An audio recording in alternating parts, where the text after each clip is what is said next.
Why Legalization Now? An audio Mises Daily by Mark Thornton. Suddenly, the world is abuzz with talk about legalizing marijuana and other drugs. Political candidates, politicians, former presidents, interest groups, and even the Global Commission on Drug Policy are all calling for drug policy reform. Given that we are in a worldwide economic and fiscal crisis, why is everyone interested in drug policy? Have we all suddenly regained our senses and realized that prohibition is irrational? No, the more important reason for the interest in this issue is economic sense. Drug prohibition is a burden on taxpayers.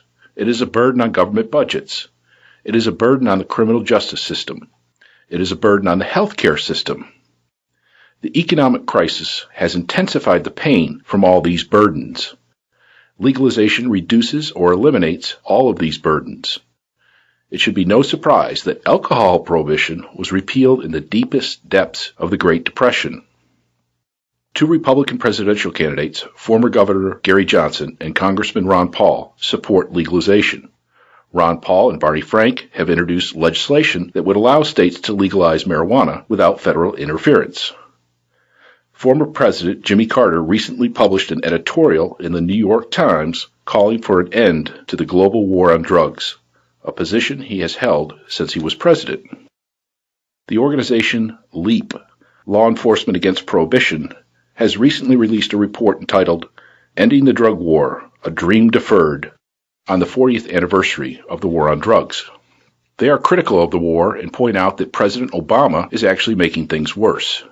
Finally, and maybe most importantly, the Global Commission on Drug Policy has issued a report that declares the war on drugs a failure and provides recommendations for reform. The economic crisis is speeding up the realization that the war on drugs has failed and cannot be won. Taxpayers have long been slow to recognize the economic burden of drug prohibition. They have been told for decades that we only need to spend a little more and remove a few more constitutional protections of our rights to win the war against drugs.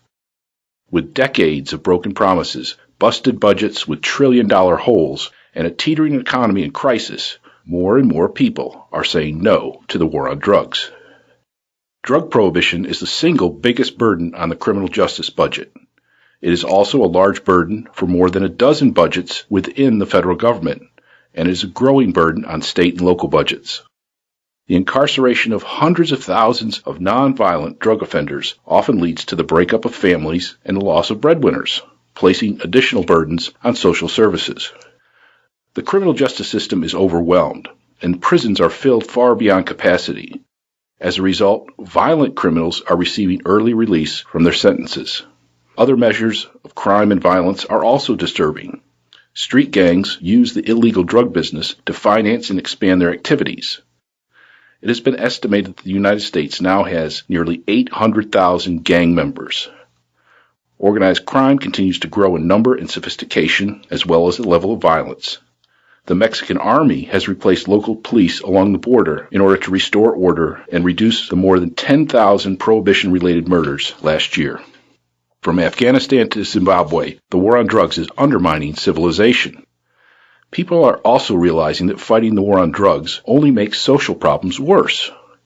The number of drug-related emergency room visits in the United States now exceeds 2 million for illegal drugs and non-medical use of prescription drugs.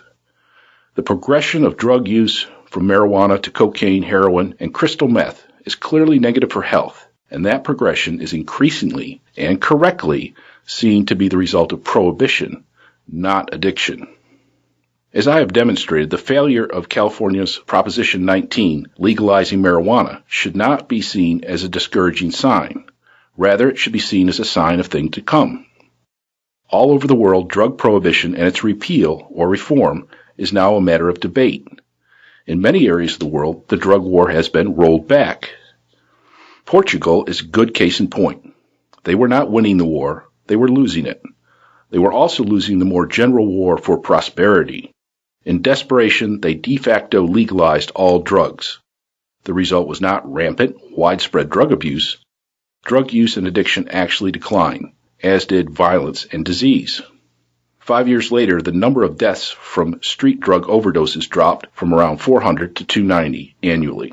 and the number of new HIV cases caused by using dirty needles to inject heroin, cocaine, and other illegal substances plummeted from nearly 1,400 in the year 2000 to about 400 in 2006. Most Americans have been told that Franklin Delano Roosevelt was a great president and one of the most popular presidents of all time.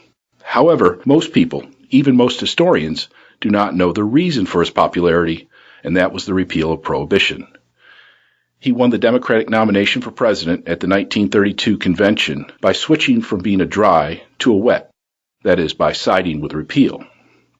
The repeal of Prohibition was the most popular plank in the Democratic Party platform, and it was FDR's number one issue and campaign promise.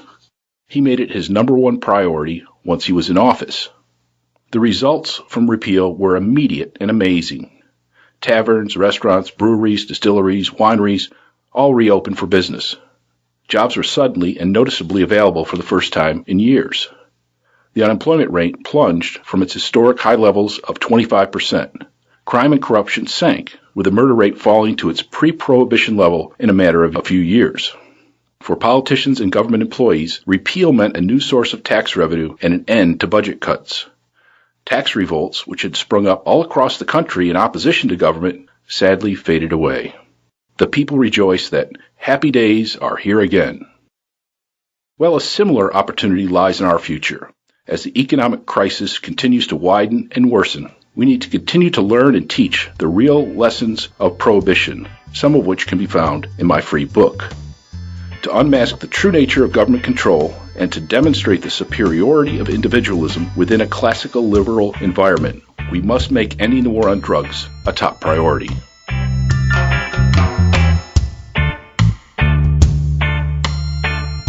The Ludwig von Mises Institute hopes you have enjoyed this audio Mises Daily. For a world of free market literature, media, and discussion, visit Mises.org.